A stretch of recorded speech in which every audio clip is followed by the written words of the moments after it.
असांजे मुल्क जे अंदर एतिरी आज़ादी आहे, जेको भी माण्हू चाहे टीवी ते वेही करे दीन जे बारे में ॻाल्हाए सघे थो। उबतो ॻाल्हाए, सीधो ॻाल्हाए, कोई पुछण वारो न आहे। कॾहिं कोई उन एंकर खां न पुछा कंदो आहे तूं दीन जी ॻाल्हि मूंखे ॾसे थो, तूं मूंखे ॿुधाए कहिड़े मुस्तनद इदारे खां तूं तालीम हासिल कई आहे।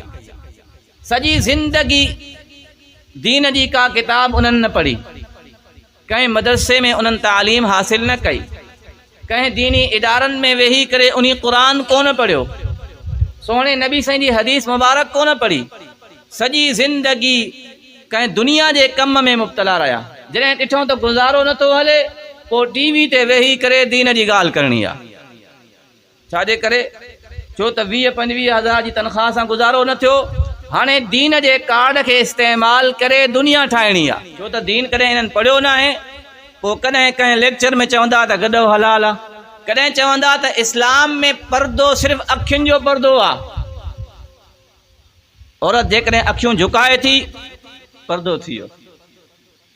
मर्द औरत जी तरफ़ ॾिठो, औरत पंहिंजूं अखियूं झुकायूं, पर्दो थी वियो।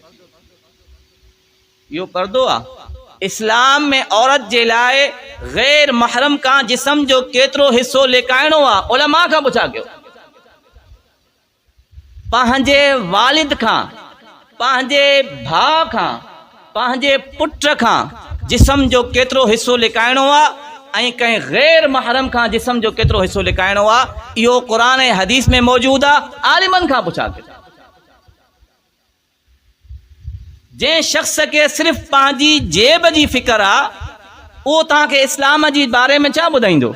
ऐं ख़वातीन बि अहिड़ियूं सॼी ज़िंदगी नाच गाने में गुज़री, जॾहिं रमज़ानुल मुबारक ईंदो त उहे इस्लाम जो लेक्चर ॾींदियूं, जॾहिं मुहर्रम जो महीनो ईंदो त टीवी ते वेही उहे इस्लाम जो लेक्चर ॾींदियूं, माण्हुनि खे दीन सम्झाईंदियूं, जेके बक़ाया 10-12 महीना सिर्फ़ु टीवी ते वेही नचणो आहे। उन्हनि खे दीन ते, इस्लाम ते, शरीयत ते ॻाल्हाइण जो हक़ उन्ही खे आहे जेको कंहिं मुस्तनद इदारे खां जंहिं तालीम हासिल कई आहे। ॿियनि कंहिं बि फील्ड में ईअं न हूंदो आहे।